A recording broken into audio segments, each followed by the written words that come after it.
नमस्कार मित्रांनो, आपले स्वागत आहे. आज आपण अविधवा नवमीची कथा आणि महत्त्व व विधी जाणून घेणार आहोत. प्राचीन काळापासून पितृपक्ष म्हणून ओळखला जाणारा पंधरवडा प्रत्येक हिंदू कुटुंबासाठी श्रद्धेचा काळ मानला जातो. या काळात आपले पूर्वज, मातापिता आणि इतर दिवंगत आत्म्यांचे स्मरण करून त्यांना आदरपूर्वक अन्नजल अर्पण केले जाते. पितृपक्षातील 9वा दिवस अविधवा नवमी किंवा मातृनवमी म्हणून पाळला जातो. हा दिवस विशेषतः त्या सौभाग्यवती स्त्रियांना समर्पित आहे, ज्यांनी आपल्या पतीच्या हयातीतच देहत्याग केला, ज्यांना पतीच्या अगोदरच या जगाचा निरोप घ्यावा लागला.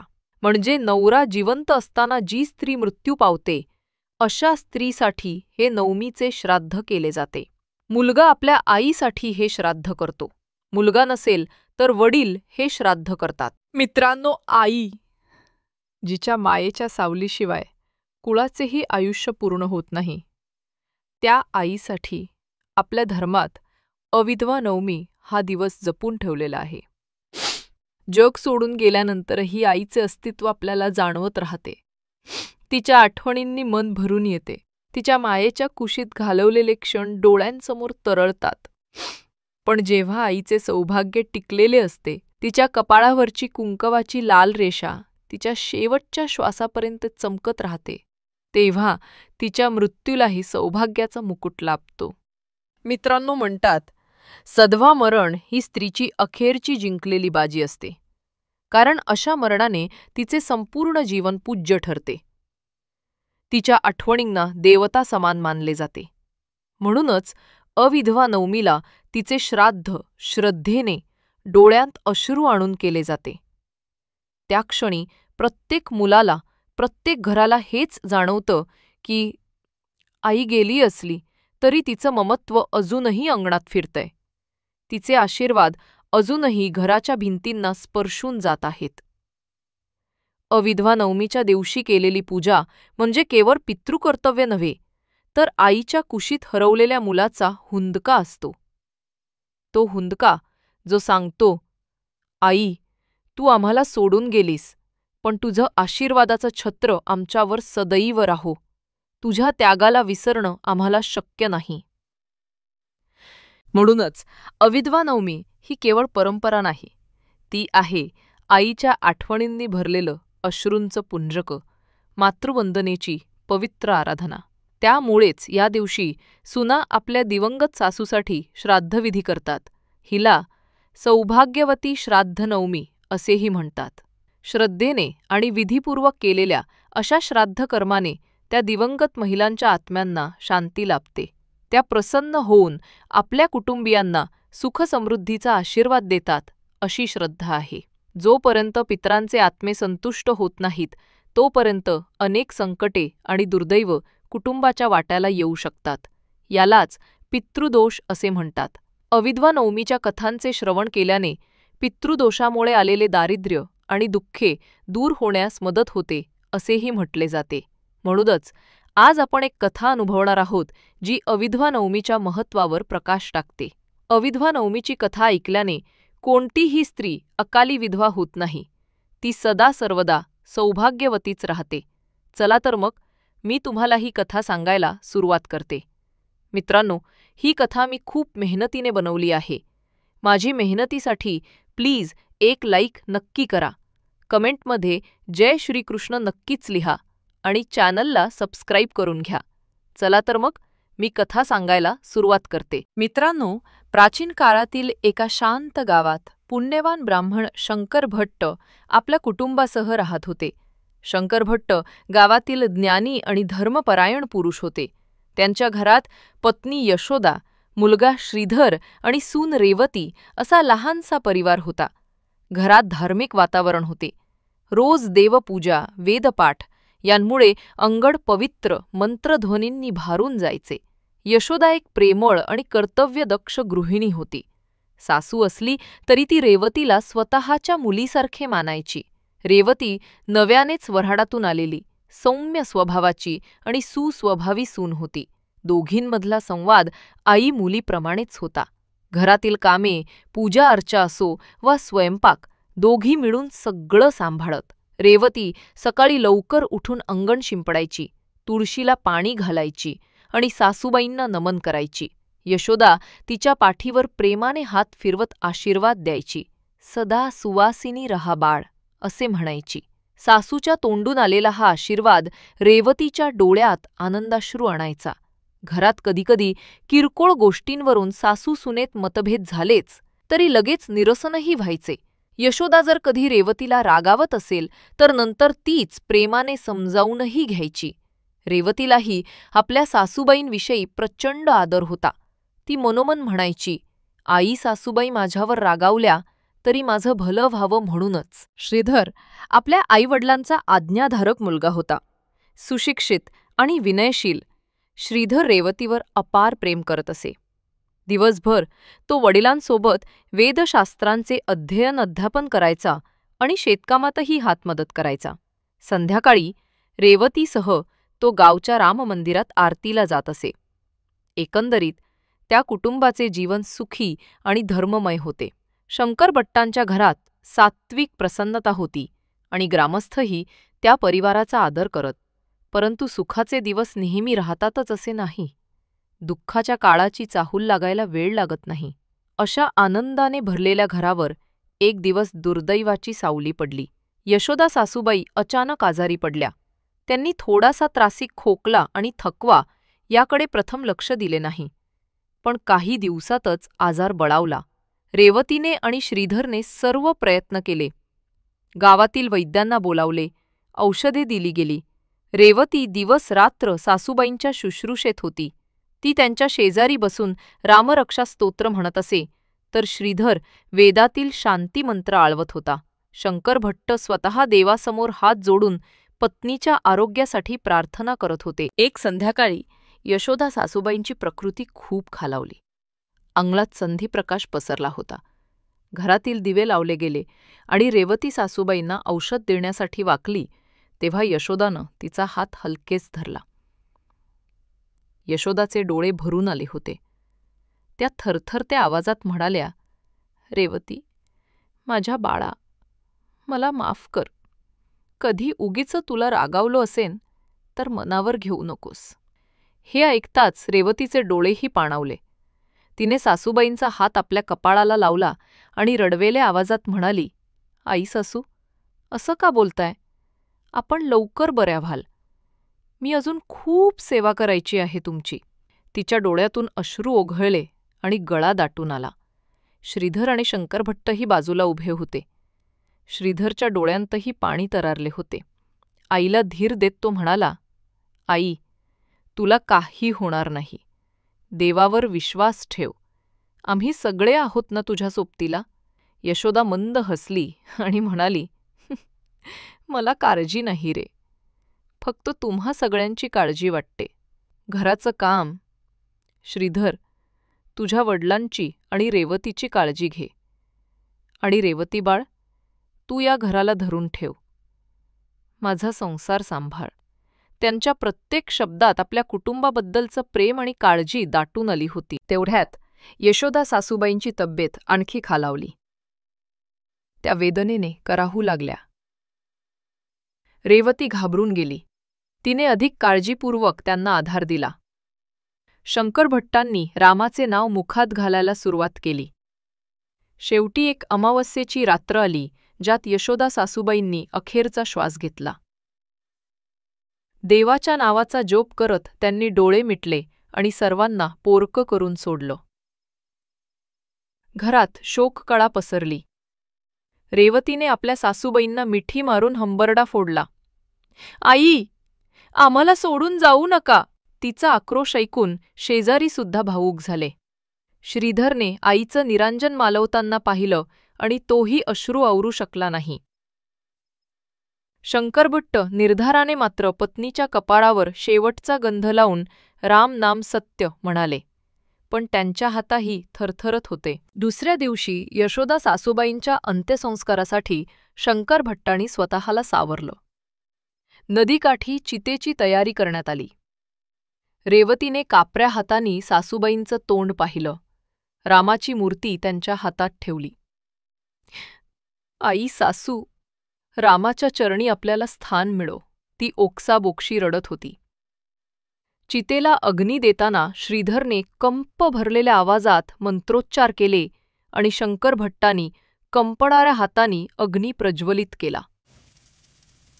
लाकडं जळू लागली तसे रेवती हृदयद्रावक रडू लागली, तर शंकर भट्ट डोळे बंद करून पवित्र गीतेचे श्लोक पुटपुटत राहिले. त्या दिवशी सूर्यसुद्धा लाल भावनोत्कट रंगाने अस्ताला गेला, जणू त्यालाही दुःख झालं होतं. काळ लोटला. यशोदाबाईंच्या जाण्याला 2 वर्ष झाली. पण त्या घरातील पूर्वीची तेजोमय आनंदी वातावरण ओसरलं होतं. शंकरभट्ट गेले काही महिने आजारी होते. पत्नी गेल्याचं दुःख आणि वार्धक्य या दुहेरी आघातांनी ते खंगू लागले. श्रीधराने शेती आणि गुरांची देखभाल करून काही उत्पन्न चालवण्याचा प्रयत्न केला, पण सततच्या दुःखांनी आणि नशिबाच्या फेऱ्यांनी परिस्थिती हलाखीची झाली. रेवती तर घराचा दिवा त्या अंधारात तेवट ठेवण्यासाठी अहोरात्र कष्ट करत होती. सासूबाई नसल्याने घरकाम सगळं तिच्यावर आलं होतं. त्यात श्वशुरांची सेवा आणि पतीची देखभाल हे करताना तिचे दिवस भरत. घरची आर्थिक परिस्थिती इतकी वाईट झाली होती की काही वेळा रेवतीला उपाशीपोटीही झोपावं लागे. तरी ती एक शब्द तक्रार न करता जमेल तसे सारं निभावत होती. दरम्यान शंकरभट्टांच्या आजारपणात औषधोपचारांसाठी जी थोडीफार पुंजी होती ती खर्च झाली. आता तर वेळ अशी आली की घरातला धान्यसाठाही रिकामा होऊ लागला. गावकऱ्यांनी काही वेळा मदत केली, पण तेही नेहमीच शक्य नव्हतं. रेवती मात्र शक्तीच्या अंतिम थेंबापर्यंत जगडत होती. तिला लहान वयातच इतकी जबाबदारी यावी हे पाहून काही ज्येष्ठ शेजारणींनी तिची पाठ थोपटली. परंतु नियतीची परीक्षा कठोरच असते. या काळात अजून एक विचित्र गोष्ट घडू लागली. काही दिवसांपासून रेवतीच्या दारात दर संध्याकाळी एक पांढरी शुभ्र गाय येऊ लागली. ती गाय दरवेळी येताच अंगणात उभी राही आणि करुण स्वरात हंबरण्यास सुरुवात करी. रेवतीला ते गायीचं रडणं सुचेना. पहिल्यांदा तिने विचार केला की कदाचित गाय भुकेली आहे. तिने झटपट घरात शोधून थोडा कोरडा भाकरीचा चुरा आणला आणि गायीसमोर टाकला. गायीने मोठ्या डोळ्यांनी रेवतीकडे पाहिलं. तिच्या डोळ्यांतही पाणी असल्यासारखं वाटत होतं. तिने थोडा चारा खाण्याचा प्रयत्न केला, पण लगेचच तोंड फिरवलं. ती पुन्हा दुःखी आवाजात हंबरू लागली. रेवतीला फार वाईट वाटलं. बिचारी गाय किती भुकेली असेल आणि माझ्याकडे हिला घालायला सुद्धा काही नाही, ती मनात म्हणाली.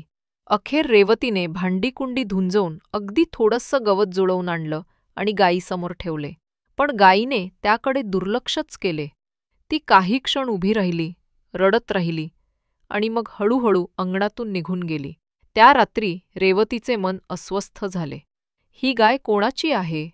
का रोज माझ्याच दारी येते आणि अशी रडते का? असे प्रश्न तिच्या मनी गुंजत होते. दुसऱ्या दिवशीही तोच प्रकार घडला. परत संध्याकाळी सूर्य मावळताना तीच गाय दारात आली आणि तिने हंबरायला सुरुवात केली. यावेळी श्रीधरही घरीच होता. त्यानेही हे बघितलं. दिवसेंदिवस हे दृश्य अधिक गहन होत गेले. गाय रोज येई, तासभर उभी राहून शोकपूर्ण स्वरांत हंबरून जाई. रेवती आणि श्रीधर दोघेही चक्रावले होते. काही शेजारी म्हणत, ही कोणाच्या गायी असेल, कदाचित हरवली असेल. काही जण म्हणाले, एखादं अपशकुन तर नाही. एक वृद्ध काकी म्हणाली, गाय रडते आहे हे शुभ नाही पोरांनो, कुण्या आत्म्याची तगमग असू शकते. हे शब्द ऐकून रेवतीच्या मनात एक वेगळीच शंका येऊ लागली. कुठल्या आत्म्याची तगमग? आपल्याच घरात कोणाचं तरी काही अडकलंय का? तिनं विचार करताच तिच्या डोळ्यासमोर यशोदा सासूबाईंचं हस्त आणि मायाळू रूप तरळलं. ती दचकलीच. तिनं लगेच देवघरात जाऊन सासूबाईंच्या फोटोसमोर दिवा लावला, मनात प्रार्थना केली. आई सासू, आपण असाल तर मला काहीतरी खूण द्या. तिचं हृदय जोरात धडधडू लागलं. त्या रात्री रेवती जरा उशिराच झोपी गेली. चिंता, काळजी आणि भीती यामुळे तिला नीट झोप लागत नव्हती. अखेर डोळा लागला आणि तिला एक विलक्षण स्वप्न पडलं. स्वप्नात तिने पाहिलं की अंगणातच ती गाय उभी आहे. रेवती तिच्याजवळ आली आणि आश्चर्याने बघते तर अचानक गाय तेजस्वी प्रकाशात न्हाऊन निघाली. त्या प्रकाशातून हळूहळू यशोदा सासूबाईंचा चेहरा स्पष्ट होत गेला. आई! रेवतीने आनंदाने आणि आश्चर्याने हाक मारली. यशोदा सासूबाई त्या गायीच्या रूपातून जणू बाहेर आल्या होत्या. त्यांच्या डोळ्यांतही अश्रू होते, पण चेहऱ्यावर ममतेचा ओलावा होता. त्या शांत सुरात म्हणाल्या, रेवती, माझ्या प्रिय बाळ. आवाजात कितीही प्रेम होतं, पण काहीशी वेदनाही होती. रेवती स्वप्नातच रडवेली झाली. आई सासू, तुम्ही गाय बनून आलात? तिने विचारलं. यशोदामाय म्हणाल्या, हो बाळ, मी आहे. मृत्यूनंतरही मला तुमची काळजी सोडवत नाही. माझ्या मरणानंतर माझ्यासाठी जे विशेष विधी व्हायला हवे होते ते झाले नाहीत. माझी आत्मा भुकेली राहिली आहे आणि अस्वस्थ भटकते आहे. रेवतीला सारी गोष्ट आता उमगू लागली. तिला गहिवरून आलं. आई, आम्हाला ठाऊक नव्हतं. आम्ही नेहमीप्रमाणे श्राद्ध केलं, पण हे विशेष काय आहे ते माहीत नव्हतं. आम्ही आता काय करू? तिनं आसवं पुसत विचारलं. बाळ, पितृपक्षातील नवमीला माझ्यासाठी अविधवा नवमी श्राद्धविधी करावा लागेल, यशोदाबाई म्हणाल्या. मी सुवासिनी होते. पतीच्या आधीच या जगातून गेले. अशा स्त्रियांच्या आत्मशांतीसाठी नवमी तिथीला पुत्राने किंवा कुटुंबाने विशेष श्राद्ध करावे असा शास्त्रविधी आहे. तू आणि श्रीधरने मिळून ही कृती केलीत तर मला मुक्ती मिळेल. रेवती हात जोडून ऐकत होती. ती स्वतःला दोष देऊ लागली. आमच्याकडून मोठी चूक झाली आई. त्यामुळेच तुम्हाला हे भोगावं लागतंय. आम्ही नकळत तुमचा अपमान केला. कृपा करून क्षमा करा. यशोदा हसल्या, पण डोळ्यातले आसू तरळलेलेच होते. मी तुला दोष देत नाही रे बाळ. तुम्ही दोघांनीही नेहमी माझी सेवा केली आहे. पण आता माझ्या आत्म्याच्या विश्रांतीसाठी या शेवटच्या कर्तव्याची पूर्तता करा. नवमीला एखाद्या सुहागवती स्त्रीला घरी आमंत्रण द्या. तिचे पूजन करून तिला भोजन द्या आणि तिच्या रूपात मला तृप्त करा. रेवतीने मान हलवून कबुली दिली. तिला अजून एक प्रश्न सतावला. आई, बाबा आजारी आहेत. तेही खूप त्रास भोगतायत. तुमच्या दुःखामुळेच त्यांची ही दशा झालीये का? यशोदा सासूबाईंचा चेहरा दुःखाने काळवंडला.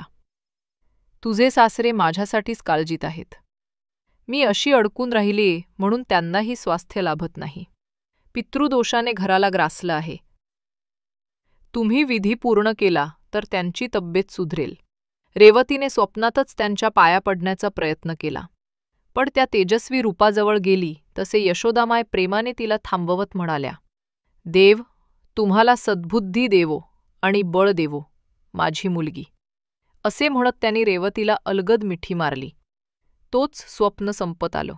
रेवतीने त्यांच्या चरणांना स्पर्श केला आणि आई म्हणत हंबरडा फोडणार इतक्यात तिचा डोळा खाडकन उघडला. रेवती घामाघूम झाली होती.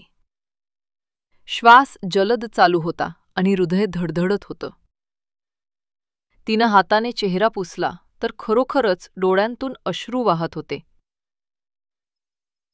काही क्षण तिला कळेच ना की जे पाहिलं ते सत्य होतं की स्वप्न. पण इतक्यात बाजूला हलचल झाली. श्रीधर जागा झाला होता. रेवतीचं रडणं आणि अस्वस्थ हालचाल पाहून तो घाबरला. रेवती, काय झालं? वाईट स्वप्न पडलं का? त्यानं काळजीने विचारलं. रेवती काही बोलायलाच तयार नव्हती. ती फक्त रडत होती. श्रीधरने तिचे दोन्ही खांदे धरून हलकेच धीर देत विचारले, बोल ना, काय झालं? त्याच्या आग्रहाने अखेर रेवतीने स्वतःला सावरलं आणि स्वप्नात जे काही पाहिलं ते सगळं त्याला सांगितलं. एक शब्दही न सोडता तिने ते दृश्य वर्णन केलं. श्रीधर ऐकत राहिला. आधी त्याला आश्चर्य वाटलं, पण हळूहळू गोष्ट स्पष्ट होत गेली तसे त्याच्याही डोळ्यांत पाणी उभं राहिलं. आपल्या आईची आत्मा इतक्या यातना भोगते आहे आणि आपल्याला कल्पनाही नव्हती. तो दुःखी झाला. त्याने आपल्या आजारी वडिलांकडे पाहिलं, जे शेजारीच खाटेवर झोपले होते. रात्रीची वेळ असल्यामुळे ते गाढ झोपेत होते आणि त्यांना या संभाषणाचा पत्ता देखील नव्हता. आपण लगेच बाबांना सांगूया, श्रीधर म्हणाला. रेवतीनेही होकार दिला. हो, त्यांना सांगितलं पाहिजे. आणि आपण काहीतरी उपाय लवकरात लवकर करायला हवा, ती म्हणाली. सकाळ झाली तेव्हा रेवती आणि श्रीधर दोघांनी शंकर भट्टांना स्वप्नाची गोष्ट काळजीपूर्वक सांगितली. वृद्ध शंकर भट्टांनी डोळे मोठे केले.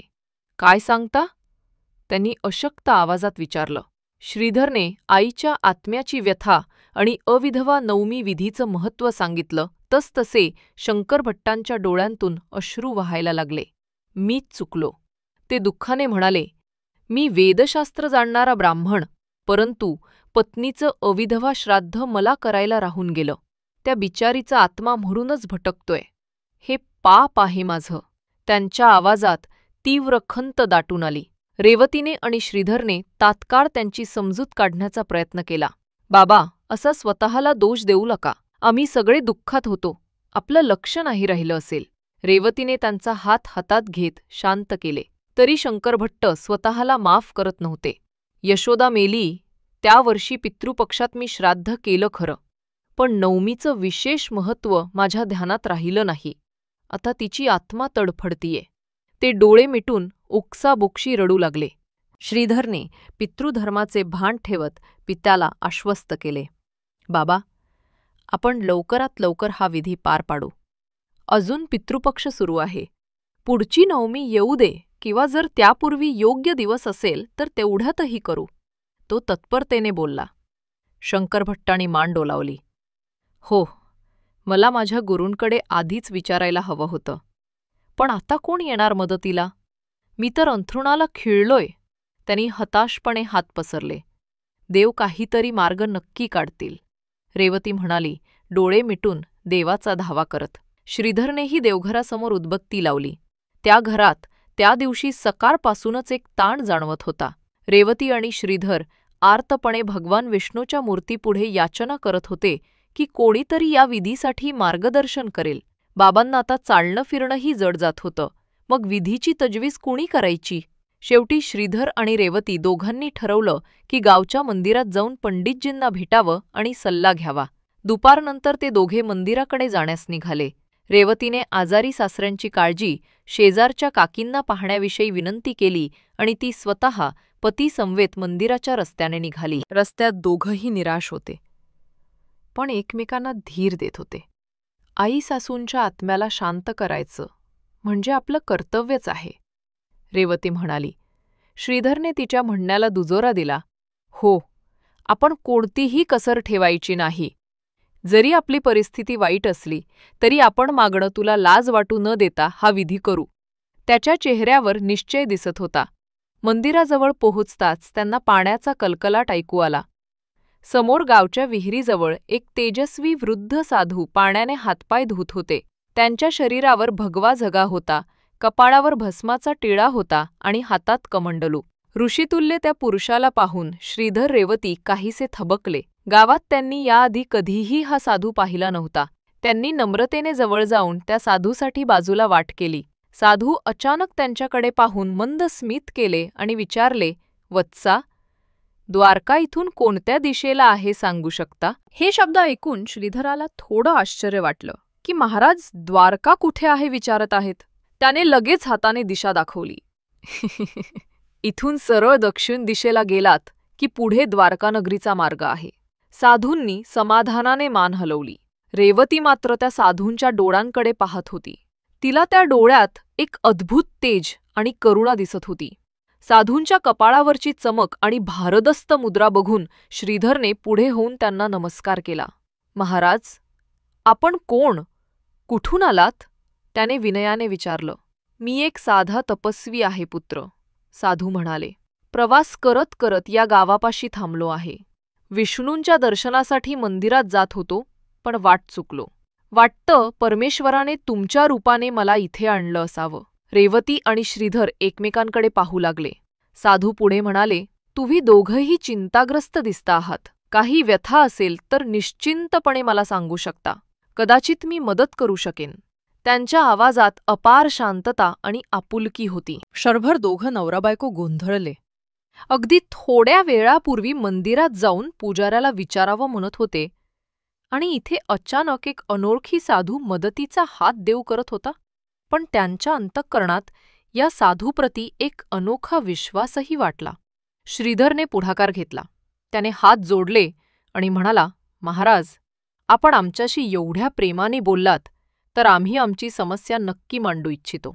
खरं तर आम्ही मंदिरात त्याविषयी सल्ला घ्यायलाच जात होतो. मग श्रीधरने त्याच्या आईच्या निधनानंतरची सारी कहाणी साधूंना ऐकवली. रेवतीनेही मध्ये मध्ये भर घालत गाय येण्याची आणि स्वप्नाची घटनाही कथन केली. आईची तगमग, बाबांची तब्येत, आपली गरिबी, सगळं काही त्यांनी व्यथित मनाने त्यांच्यासमोर मांडलं. बोलता बोलता रेवती आणि श्रीधर दोघांच्याही डोळ्यांत पाणी उभं राहिलं. साधू शांतपणे ऐकत होते. त्यांच्या चेहऱ्यावर करुणा स्पष्ट होती. कथा संपल्यावर साधूंनी डोळे मिटून काही क्षण ध्यान केल्यासारखं केलं.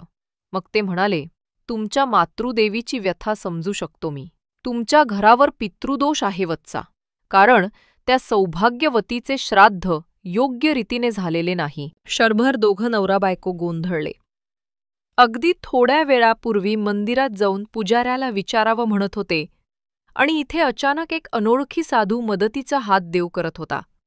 पण त्यांच्या अंतःकरणात या साधूप्रती एक अनोखा विश्वासही वाटला. श्रीधर आणि रेवतीने तत्परतेने विचारलं, मग आम्ही काय करावे? कृपया मार्गदर्शन करा. साधूंनी शांत पण ठाम स्वरात सांगितलं, शास्त्रानुसार एक उपाय आहे. पितृपक्षातील नवमी तिथीला अविधवा नवमी श्राद्ध करा. त्या दिवशी आपल्या आईच्या आत्म्यासाठी श्रद्धापूर्वक प्रार्थना करून तिला तृप्त करा. श्रीधर म्हणाला, हो महाराज, आम्हाला आईनेही स्वप्नात असंच सांगितलं आहे. रेवतीने मान डोलावली. पण महाराज, आम्ही हे कसे करू? आम्हाला नेहमीचं श्राद्ध माहीत आहे, पण अविधवा श्राद्धात काही विशेष करावं लागतं का? आणि आमच्याकडे जवळ काही शिल्लकही नाही. तिचा स्वर ओसायला लागला. खरी चिंता होती गरिबीची. दानधर्म करायला हाती काहीच नव्हता. साधूंनी दोघांकडे पाहत सौम्य हसून विचारलं, सवाष्मीला भोजन घातलं आहे कधी? रेवती आणि श्रीधर प्रश्नांचा अर्थ समजून आश्चर्याने एकमेकांकडे पाहू लागले. मग साधूंनी स्पष्ट केलं, अविधवा नवमीच्या दिवशी एका सुवासिनी, म्हणजे जिचा पती हयात आहे अशा स्त्रीला आपल्या घरी निमंत्रित करा. तिला आदराने भोजन द्या. तिच्या ओटीत नवीन वस्त्र आणि नारळ असा सुमंगल प्रसाद अर्पण करा. ही सुवासिनी म्हणजे जणू तुमच्या आईचं रूप समजा. तिच्या माध्यमातून तुमची आई तृप्त होईल. साधूंचे शब्द ऐकून रेवतीच्या डोळ्यांत आशेचा किरण चमकला. तिने म्हणाली, हो महाराज, आम्ही नक्की तसं करू. पण एक विनंती, आमची परिस्थिती हालाखीची आहे. आम्ही कसंबसं 2 वेळेचं चालवतो. अशा अवस्थेत भोजन आणि वस्त्र कसं काय पुरवू? बोलता बोलता तिचा कंठ दाटला. तेव्हा साधूंनी उजवा हात वर करून आशीर्वाद देत म्हटलं, तुम्ही निश्चिंत रहा. श्रद्धेने केलेल्या कृतीत अपार शक्ती असते. परमेश्वर तुमच्या अडचणी सोप्या करेल. तुमच्याकडे जे आहे ते उत्तम भावनेने अर्पण करा. तुमची आई प्रेमाची भुकेली आहे, केवळ अन्नपाण्याची नव्हे. त्या दिव्य पुरुषाच्या तोंडून निघालेल्या शब्दांनी रेवती आणि श्रीधरच्या मनीचा भार हलका झाला. दोघांनीही त्या साधूला दंडवत घातला.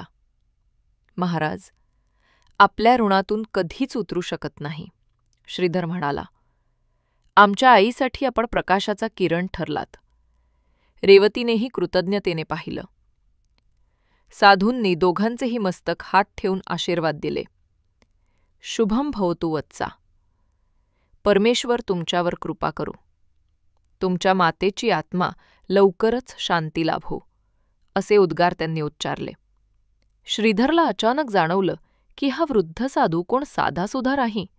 त्यांच्या आशीर्वचनात विलक्षण तेज होतं. रेवती आणि श्रीधर पुन्हा वंदन करण्यासाठी वाकले, तोवर ते वृद्ध तपस्वी लांब निघून गेले होते. काही क्षणातच ते नजरेआड झाले देखील. दोघेही भरल्या मनाने घरी परतले. घरी येताच बाबांना सर्व सांगितले. शंकर भट्ट हे ऐकून हलकेच हसले. भगवान बरोबर मार्ग दाखवतोच. बाळांनो, परमेश्वराने स्वतःच एखाद्या रूपात येऊन मदत केली असावी, त्यांनी समाधानाने म्हटलं. रेवतीने लगेच तयारीसाठी मनावर घेतलं. त्या दिवसापासून पुढील नवमी येईपर्यंत रेवतीने आपल्या शक्यतेनुसार तयारी सुरू केली. तिने कोणत्या सुवासिनीला भोजनासाठी घरी बोलावता येईल याचा विचार केला. आधी तिने शेजारच्या काकींना निमंत्रण द्यावे असे ठरवले, पण त्या विधवा असल्याने या श्राद्धासाठी सुवासिनी स्त्रीच हवी होती. शेवटी तिने गावच्या पुजारी बुवांच्या पत्नी गोमतीबाईंना विनंती केली. गोमतीबाईंनीही त्यांच्या गरिबीची पर्वा न करता या सत्कारासाठी आनंदाने होकार दिला. नवमीचा दिवस उजाडला. त्या दिवशी लवकर पहाटेच रेवती उठली.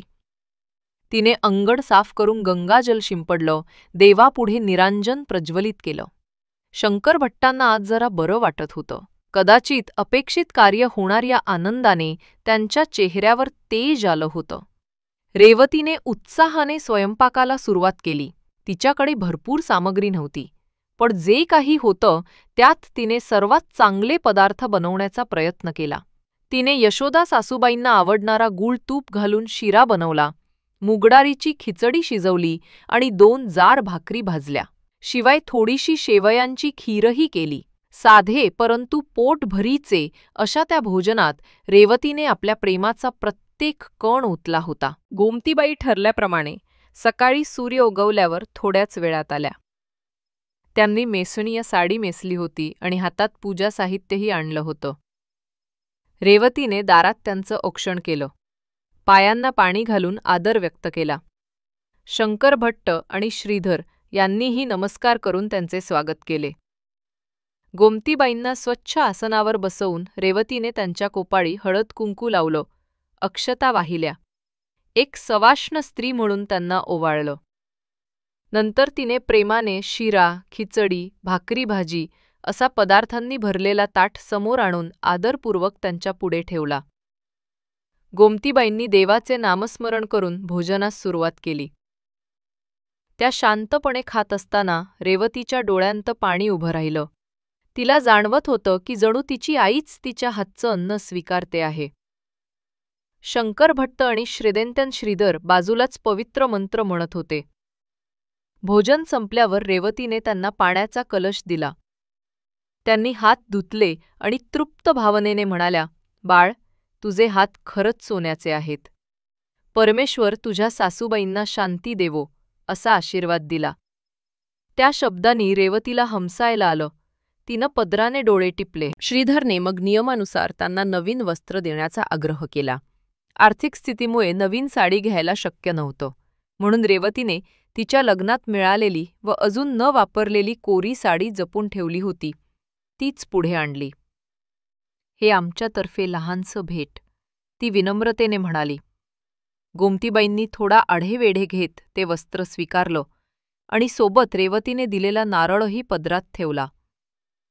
त्या क्षणी त्यांच्या चेहऱ्यावर एक अद्भुत तेज आलं आणि रेवतीला क्षणभर आपल्याच सासूबाई आपल्यासमोर आहेत असा भास झाला. तिच्या अंगावर रोमांच उभे राहिले. तिनं डोळे मिटून घेतले. विधी पूर्ण होत आला तसे शंकर भट्ट आणि श्रीधर यांनी मिळून अंगणात पिंड तयार केले. उकडलेला भात, तांदूळ, तीळ आणि तूप एकत्र करून 3 छोटे गोळे तयार करून पितरांसाठी अर्पण करायचे होते.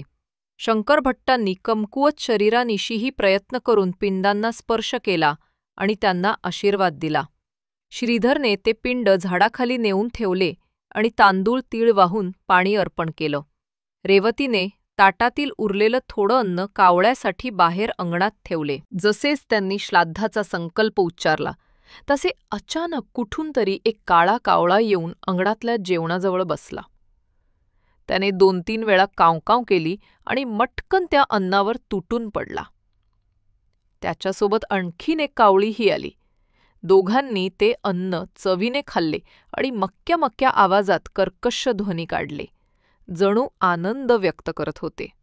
रेवती, श्रीधर आणि शंकर भट्ट हे दृश्य आश्चर्याने पाहत होते. आपले पितर तृप्त झाले याची ती साक्ष होती. कावळ्यांनी जेवण संपवलं तसे झटकन उड्डाण केलं आणि आकाशात दूर निघून गेले. श्राद्धविधी पूर्ण झाला होता. त्या क्षणी शंकर भट्टांनी दोन्ही हात वर करून आकाशाकडे पाहिलं आणि देवाचे आभार मानले. श्रीधरने शेजारी येऊन उभ्या असलेल्या रेवतीचा हात हातात घेतला.